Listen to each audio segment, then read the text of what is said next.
Hello friend, I usually call my 11th onward students as friend because in my childhood days when I have done 12th, 10th, in fact there in Bihar 10th was called matric, okay? And after matric student was considered eligible to go to college, okay? And a student going to college was considered now he has grown up, okay? So he was treated like friend for everyone. So मैं friend ही बोलता हूँ अपने 11th class के students को. सो आज का जो video है, जो today's video basically is aimed at devising a method of teaching called that I have named molding the iron method. What is the molding the iron method? Basically every teacher uses it in some way or other, and in fact, but it's very useful when you are dealing with something that involves clear-cut conceptual understanding.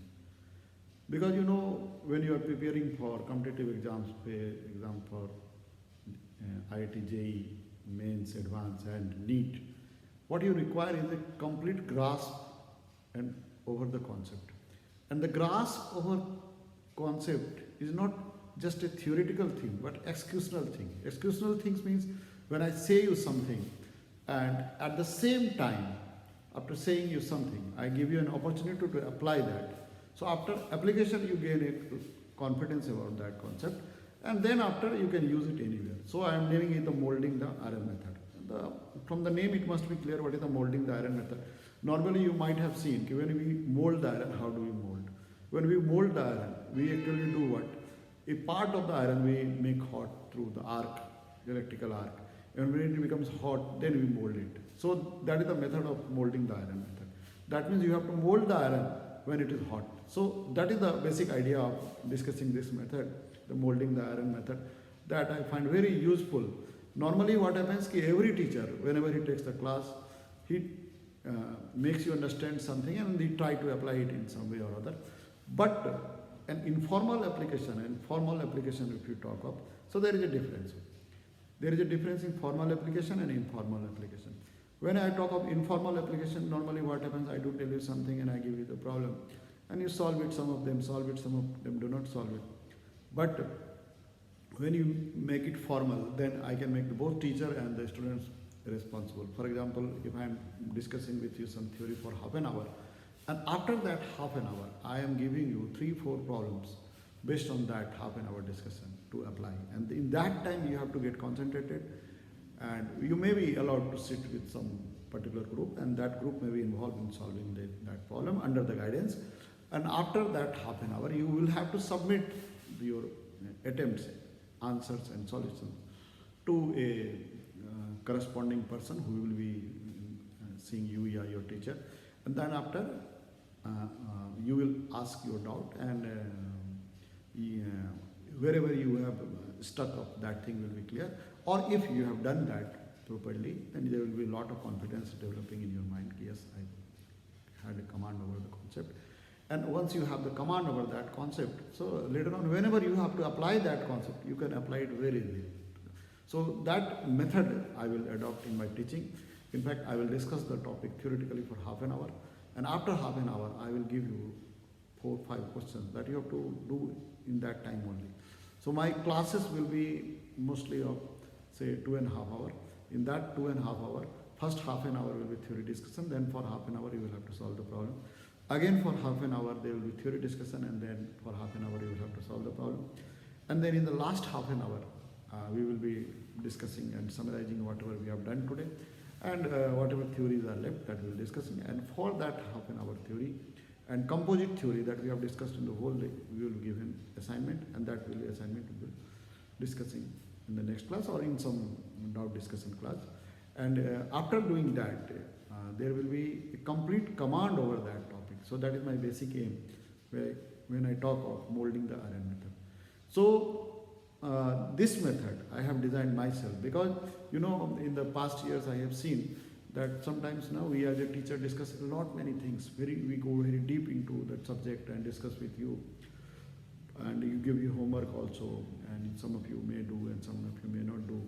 But when I take the test, we find, suppose I have taught you at the level of say 1995, and when I ask you the question, you are not able to answer the question at the level of 30. Then I realize that actually you have not gone through that properly, and you have not actually put up your mind over the questions that have been given to you, and that is the most essential aspect.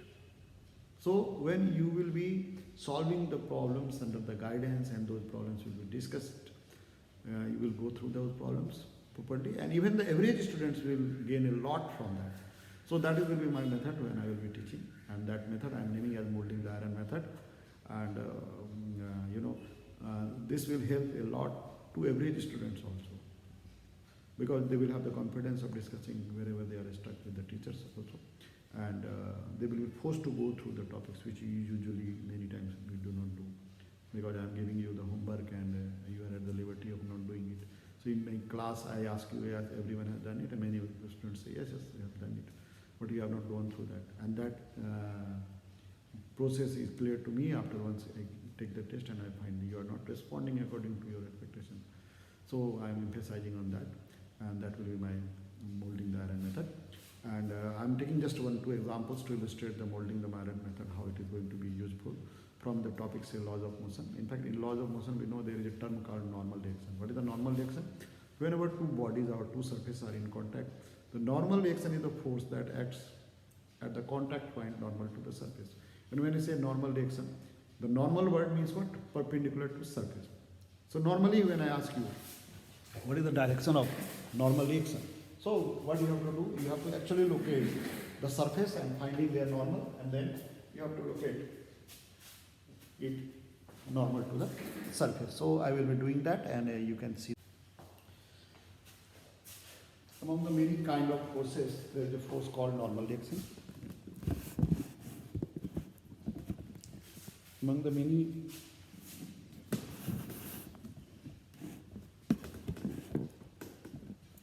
type of forces, when we talk, there is a force called normal reaction. So normal reaction is what? The force that acts normal to the surface. So for example, if I take an incline here and I put a block here. So if I ask you, what is the direction of normal reaction on the block? So normal reaction always acts normal to the surface.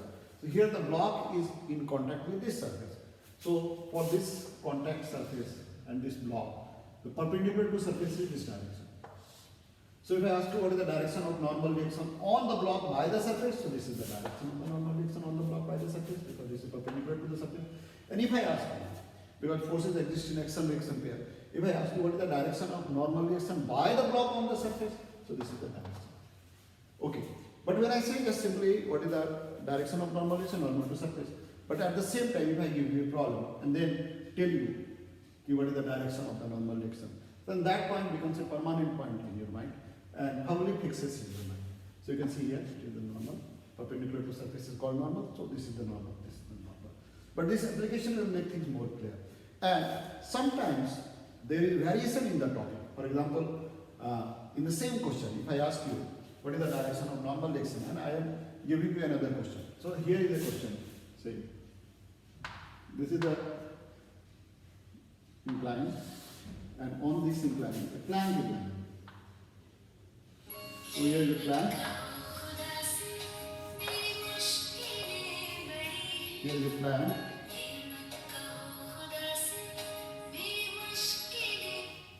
Here is the plank, sorry, here is the plank that is lying on an incline, and this angle is 30 degrees. So there are two contact points here. Here is the contact point A, and here is the contact point B.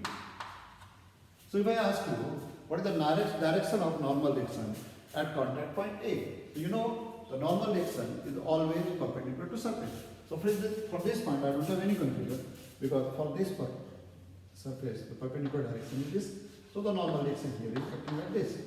But at the same time, if I ask you what is the direction of normal reaction at point B, then you see whenever there is a contact of corner with the surface, corner with the plane surface, तो perpendicular to surface जो होगा, जैसे ये surface है यहाँ पे, ये plane surface है, ये corner है, तो corner के surface का कोई direction define नहीं होता है, वो कुछ भी हो सकता है. ये अगर मैं यहाँ पे करूँ तो इधर डायरेक्शन, यहाँ पे इधर है, यहाँ से लेके यहाँ पे, मतलब यहाँ पे नॉर्मल डायरेक्शन इस पॉइंट पे इस तरफ है और इस पॉइंट पे इस तरफ है, अब बीच में कहीं कोई भी डायरेक्शन ले सकता है. ठीक है। तो कॉर्नर का नॉर्मल डिरेक्शन डिफाइन नहीं होता, तो यहाँ पे कैसे डिफाइन करेंगे, कोई बात नहीं, कॉर्नर का तो नहीं डिफाइन है, लेकिन जिस प्लेन सरफेस के कॉन्टेक्ट में है उसका तो नॉर्मल डिफाइन है ना भैया। तो जब ये नॉर्मल डिरेक्शन जब भी हम लोग बात करते हैं तो कॉमन नॉर्मल होता है। तो अगर कॉर्नर का नहीं डिफाइन है तो कोई बात नहीं, प्लेन सरफेस का डिफाइन है तो प्लेन सरफेस का नॉर्मल ही कॉमन नॉर्मल है। So if I ask you what is the direction of normal direction here, so this is the direction of normal direction at A. So whenever there is contact of corner of a body with a plane surface, so perpendicular to the plane surface is the direction of the normal. So in the same manner, if I ask you what is the direction of normal direction at point B, so if this plank is in contact with this surface, what is the direction of normal direction at point B? So this is the plane surface here. So this is the direction of normal direction at B. So if I take this angle is 90 degree. So if I ask you what is the angle of the normal direction on plan by the surface at B with the vertical. So I know I take a vertical line here. I know this is 30 degree. This becomes a right angle triangle. So this 30 degree, this is 60 degree. And this is normal to this. So 60, 90, and this angle is what? So 30 degree. So the direction of normal direction with the vertical is at an angle of 30 degree with the vertical. So I have located the direction of normal direction. So there is a simple point that I will mention in the theory.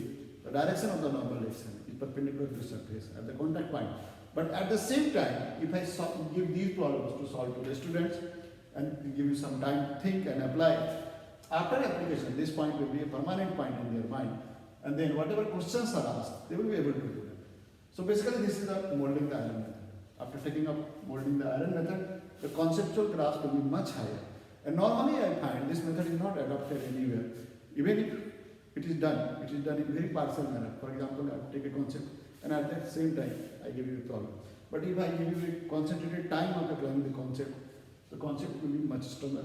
Only problem that may come is sometimes students may take advantage of that time, not indulging in solving the problem, rather wasting their time. For that, proper monitoring will be there, and there will be someone to watch them, what they are doing.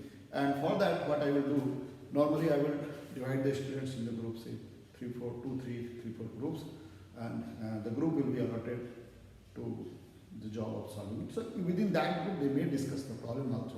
So that will enhance their inclination towards study, because I firmly feel that education itself is a social activity. Sometimes if you have a group that work for the common cause, it attaches you more and more towards your study. But if you are just taking your study as a job, you are sometimes you may feel you are being forced to study, so that may not be as effective if it is attached with some social circumstances. Say if you are getting a group of 3, 4 concentrated people and working with them, and then you are coming to some conclusion. Sometimes you are doing something, sometimes another student is doing something. You get some sort of competition also. So for molding the iron method, I will make usually the group of 2, 3 students, and they will be obviously solving the problems under guidance. They won't be wasting their time in other things. And this, I think, will help a lot to the students in grasping the concept. So that's it. Thank you.